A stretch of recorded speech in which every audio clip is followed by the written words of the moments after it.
Regarde, il me dit, mais vous êtes au stade 6. J'avais 12 ans, j'étais encore vierge. Mais c'est pas possible. Et là, c'était encore un autre coup, en fait, que j'ai pris. Je me suis dit, mais comment ça fait 10 ans? J'avais 22 ans. J'ai rencontré un homme avec qui je sortais. Et il m'a demandé si j'ai déjà fait mon test VIH. Et moi, je lui ai dit, bah, non, j'ai jamais fait. Donc, j'ai pas trouvé d'inconvénient. C'était ma première fois. Mais pour moi, y a pas de raison que ça soit positif. Donc, bon, je me suis dit, ok, je vais le faire. Il a fallu attendre, je crois, 3 jours pour avoir le résultat. Et donc, on va chercher le résultat, on arrive au laboratoire. Et là, il y a l'infirmière qui me prend de côté. Et elle commence à me dire, avec des mots un peu... Elle veut pas dire le mot, en fait, vous avez le VIH, tout simplement. Et je suis là, je suis embrouillée. Je lui demande, mais c'est quoi le problème? Qu'est-ce que j'ai? Et là, elle me dit, ah, vous êtes positive au VIH-Sida. Et tout d'un coup, ça bourdonne en fait dans mes oreilles. Je me dis, qu'est-ce qu'elle me raconte? C'est faux, elle dit n'importe quoi. Et là, je sors, je monte dans la voiture de mon ex, le copain de l'époque, qui m'avait accompagnée. Et c'est à ce moment-là que je réalise qu'elle m'a dit que je suis positive. Et là, je me suis mise à pleurer. Je me dis, mais c'est fini, ma vie elle est foutue. Qu'est-ce que je vais faire? J'ai 22 ans. J'ai l'impression d'être descendue aux enfers, en fait. J'étais la Andrea qui a 22 ans, qui a toute sa vie, et qui avait des objectifs de vie, etc. Ses rêves. Et tout à coup, on me dit, j'ai le VIH. Pour moi, c'était... mais je fais partie en fait d'une catégorie de personnes, des séropositifs, des gens qu'on montre à la télé. Aujourd'hui, c'est moi. Et là, je me suis dit, mais comment ça a pu m'arriver? J'ai commencé à me poser plein de questions. Qu'est-ce qui m'a contaminée? Qu'est-ce que j'ai fait pour mériter ça? Et quelques jours après, je suis allée voir le médecin. Et là, c'était la deuxième douche froide, parce que je ne savais pas à quel stade de la maladie j'étais. Quand j'ai vu le médecin, elle m'a regardée avec des yeux remplis de peur. Elle me dit, vous n'avez pas de symptômes? Je dis non, je me sens bien. À part que je suis un peu fatiguée. C'est vrai que j'étais vraiment très fatiguée tout le temps. Je comprenais pas. Je me suis dit bon, peut-être que je suis une flemmarde, je sais pas. Et elle me regarde et me dit mais vous êtes au stade sida. Et là, elle me pose des questions. Vous n'avez pas des vomissements, enfin de la diarrhée? Je dis non. Donc j'aurais dû maigrir.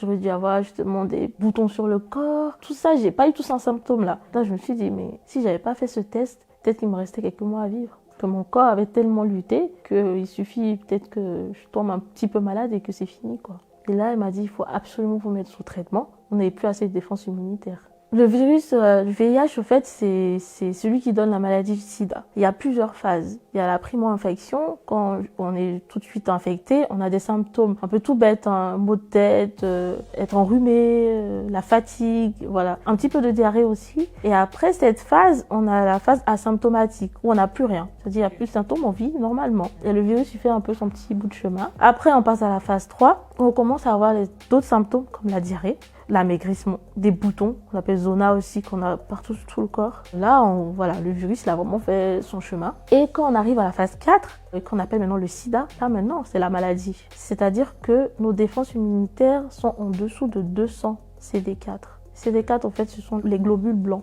Une personne normale est entre minimum 500 et 1200 ou 1600, je sais plus. Et quand on est en dessous de 200, le corps ne peut plus lutter. Il suffit d'une petite maladie et on meurt, quoi. À ce moment-là, j'avais encore plus peur de mourir. Au début, je m'étais dit 40 ans, mais là, je voyais dans 10 ans partir.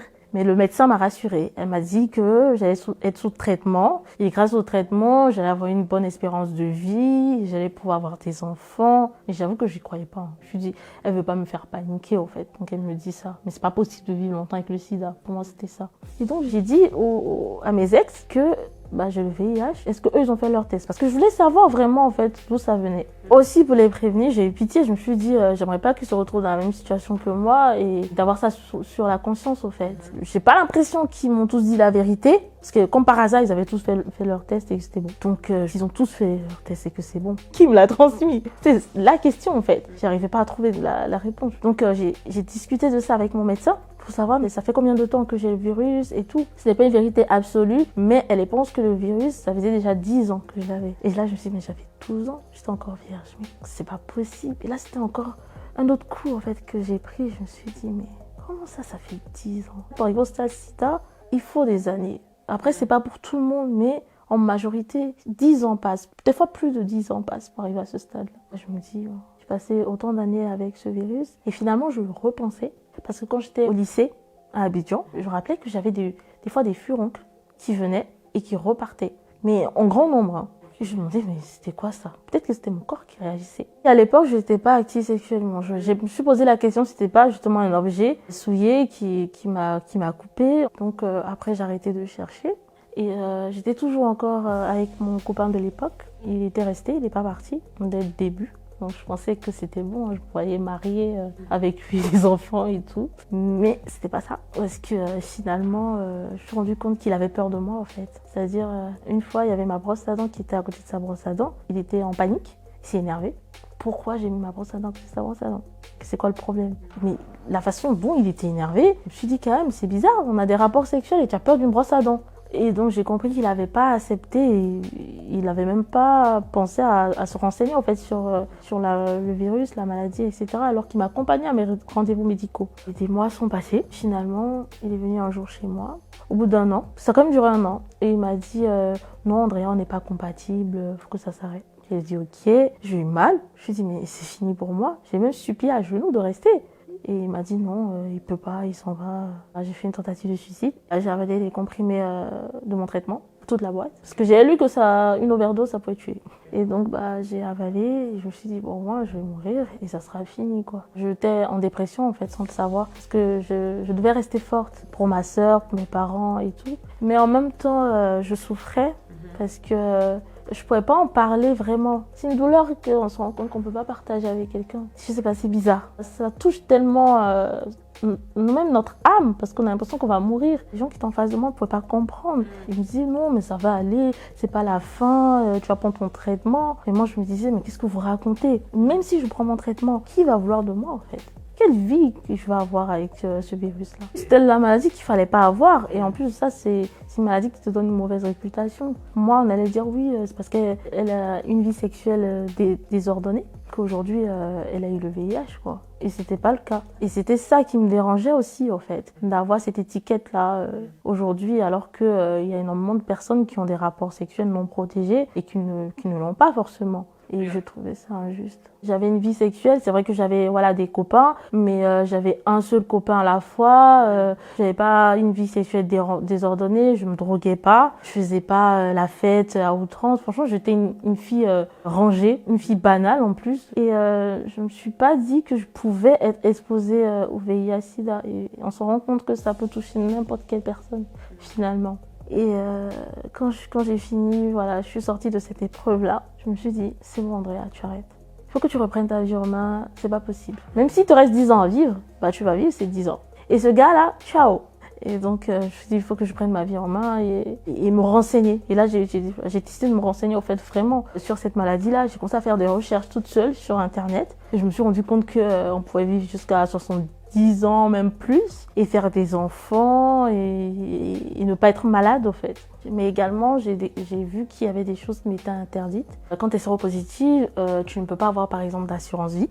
Et pour prendre un prêt à la banque aussi, tu as énormément de refus parce qu'on remplit pour l'assurance la case santé. Pour voyager aussi, il y a des pays qui n'acceptent pas. Avant, les États-Unis n'acceptaient pas, mais aujourd'hui, ils acceptent. Mais le Canada, tu ne peux pas être résident au Canada quand tu es séropositif, à moins d'avoir un conjoint canadien et d'avoir une sécurité sociale privée. Et même, par exemple, en Côte d'Ivoire, et je crois qu'en France aussi, on ne pouvait pas rentrer à l'ENA et tout. Pas participer au concours public. On demande le test VIH. Je ne peux pas être dans la police, gendarme, ni être militaire. Non, ça, je l'ai su beaucoup plus tard dans mes recherches parce que le médecin, il vient juste, il te dit ton traitement, il est bon et puis ciao, quoi. On ne nous dit pas vraiment toutes les réalités, mais bon, j'ai repris goût à la vie, donc pour moi, bon, ça allait, quoi. Et un jour, j'ai décidé de sortir, d'aller à une fête, en fait. Et donc, à cette soirée, j'ai rencontré un homme avec qui le courant est très bien passé. Et là, je me suis dit, non, Andrea, t'emballe pas. Tu sais que tu as un autre problème. Viens pas te mettre dans des histoires comme ça. On s'est fréquentés et je me suis dit, il va arriver un moment où je vais devoir lui dire. Ça va être compliqué. Et je pouvais pas, c'est-à-dire que ça avait créé, au fait, en moi, une honte. Et donc, j'ai trouvé un moyen pour lui dire. Je lui ai envoyé un message. On était dans la même pièce. Je me suis dit, par message, c'est plus facile que de regarder dans les yeux de lui dire. Donc, j'ai envoyé un message, je lui dis que je suis séropositive. Donc, il se retourne, il me regarde, il rigole. Il dit, mais c'est pas un problème. Hein. Quoi? Comment ça, c'est pas un problème? C'est vrai, est-ce qu'il a bien lu ce que je lui ai dit? Il dit, t'es séropositive alors? Pas pour autant que je veux pas être avec toi. Et après, il m'a demandé, est-ce qu'on peut aller voir le médecin ensemble pour en savoir plus, parce que lui, il connaissait pas vraiment... il savait qu'on pouvait vivre avec, mais après, il sait pas vraiment tout ce qui peut en découler de la maladie. Donc, on allait voir mon médecin, qui lui a expliqué que, voilà, je suis bien mon traitement et que justement, je suis indétectable. Être indétectable, c'est lorsque, en fait, le virus a une quantité très très faible dans le sang et donc ne peut plus se transmettre. Je ne veux pas avoir des rapports non protégés, je ne peux plus le contaminer. Et donc le médecin lui a expliqué ça et donc il était rassuré, il était vraiment rassuré, il s'est dit ah mais bon ça va, t'as juste à prendre des médicaments, pas grave.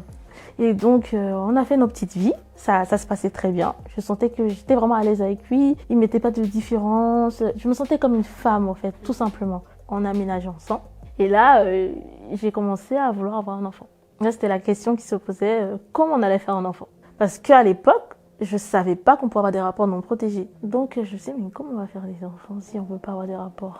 Je me renseigne sur Internet, où je vois que on peut faire une auto-insémination. Ça dit que le gars, il recueille le sperme, son sperme dans un pot en plastique, et avec une seringue sans aiguille, il me l'injecte. Comme un truc comme une fibre en fait. Et je me suis dit bon, on va faire ça. Et donc c'était ma première grossesse, j'étais super contente. On pouvait le faire sans préservatif dès le début et on s'est quand même cassé la tête à faire tout ça. Heureusement que c'était que pour le premier parce que c'est un exercice, hein, c'est comme... Pour moi, c'était vraiment, j'ai besoin de faire un enfant. Parce qu'on m'a dit que j'allais pas avoir d'enfant. Donc je voulais avoir cet enfant-là. Je le ressentais un peu profond de moi en fait. Et aussi avoir un enfant, c'était une manière de cacher aussi ma séropositivité. C'est-à-dire que quand les gens allaient voir que j'ai un enfant, ils ne pourraient jamais imaginer que j'ai le VIH. Je construisais une identité à l'opposé de tous les clichés en fait liés au VIH/SIDA. Et en plus de ça, j'étais pas toute maigrichonne quoi. Donc quand les gens me voient, tu es bien portante. Enfin, tu fais pas malade. Donc dans la tête des gens, même s'il y avait la rumeur, je me disais c'est faux. Elle a un enfant, elle est mariée et elle est pas mince. Donc, pour les gens, c'est faux. C'était une thérapie, en fait, pour moi. Parce que, par exemple, je voulais pas aller dans les groupes de parole. Parce que je voulais pas être associée à la maladie, en fait. Pour moi, aller dans les groupes de parole, j'allais être avec les gens séropositifs, c'est ces endroits qui font pitié. En fait, pour moi, c'était ça dans ma tête. C'est-à-dire, non, j'ai pas besoin de leur ressembler, en fait. Parce que pour moi, dans mon esprit, en fait, c'était difficile d'arriver à me dire, je suis séropositive. C'est-à-dire que à chaque fois que je me dis, ah, Andrea, t'es séropositive, je déprime. Quand je pense pas à ça, tout va bien. Et c'était vraiment difficile d'accepter ce statut-là, ce mot-là. J'étais la plus violente envers moi-même, en fait. C'était de l'autostigmatisation. Et finalement, il y a énormément de personnes séropositives qui le font, en fait. À force d'entendre certaines choses, on répète nous-mêmes, en fait. Et on n'arrive pas nous-mêmes à s'accepter, à s'aimer. Et donc, cette grossesse s'est très bien passée. Et j'ai accouché par césarienne, par choix. Le médecin m'a laissé le choix parce que je pouvais accoucher par voie basse, étant donné que j'étais indétectable. Mais la flippette, j'ai choisi la césarienne. Au moins, c'est zéro risque. Et après, si on n'est pas indétectable, ce n'est pas grave. Parce que sous traitement aussi, on ne transmet pas le virus. Mais c'est quand même à partir d'un certain seuil. C'est-à-dire qu'il ne faudrait pas avoir des tachages virales, c'est-à-dire le nombre de virus dans le sang, très très élevé en fait. Et à la naissance, on donne un traitement antirétroviral à l'enfant pendant 2 semaines à 4 semaines pour éliminer toute trace du virus. Juste par précaution. Les enfants, eux, s'ils sont suivis, il n'y a aucun problème. Et après ma première fille, et bon, finalement, on a commencé à avoir des rapports non protégés. Le médecin nous a donné l'autorisation. Après tout ça, on a eu notre deuxième fille.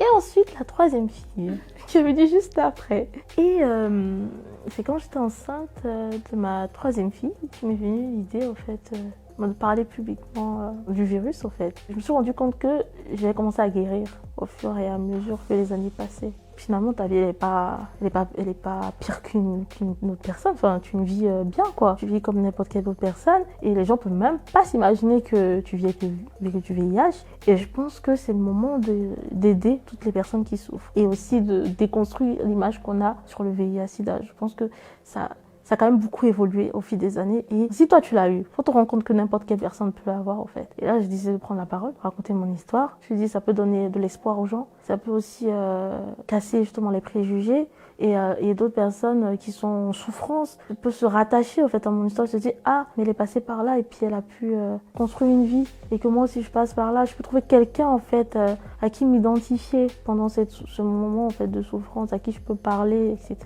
Et donc je l'ai fait sur les réseaux sociaux. Et finalement, à ma grande surprise, j'ai eu que des messages positifs. De gens que je connais, des gens que je connais pas, qui m'ont envoyé plein de messages d'amour. Je suis restée tout ce temps comme ça, à m'auto-stigmatiser, alors que les gens m'ont donné autant d'amour. Je n'ai plus honte. C'est juste une maladie comme une autre en fait. Et il faut que les gens sachent ça. Et surtout que vous nous côtoyez tous les jours. On a des personnes qui sont autour de nous, on ne se rend pas compte parce qu'on se cache. On est caché dans la société, mais on est là. Je suis sûre qu'il y aura des stars, et même des chefs d'État. Il y a tout le monde, mais sauf qu'on est caché. Donc c'est un peu ce message-là aussi que je vais faire passer en prenant la parole à travers les médias, de donner un visage au VIH.